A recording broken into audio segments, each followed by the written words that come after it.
Russian waiter Alexander doesn't need eyes in the back of his head because he has the peculiar ability to turn his neck through a complete 180 degrees.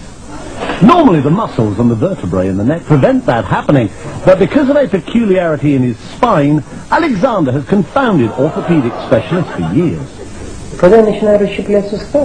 Many years ago, I started doing gymnastics, he says. That's when I noticed that my vertebrae seem to be very flexible and that I can turn my head farther than normal. I worked at it little by little, going a little farther each time, and one day I was able to turn my head all the way around.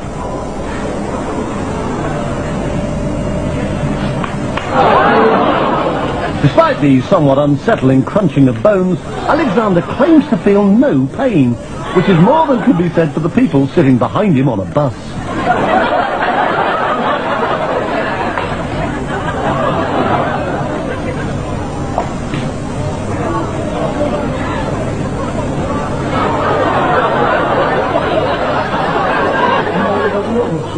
When I do it, it takes energy out of my whole body, he says. It requires 100% concentration.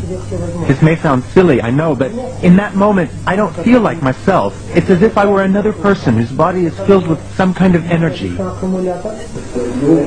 I've been a radiologist for more than 30 years, he says, but I've never seen anything like it. Alexander is extremely flexible, no doubt about it. However, I suspect that it's a congenital ability. It's not something anyone could learn or train for. On the contrary, if someone else were to try it, they would surely break their neck. For me, it's absolutely normal and doesn't hurt at all. The fact that he can turn other people's heads as well, although obviously not as far, has encouraged Alexander to take his peculiar skill on a concert tour.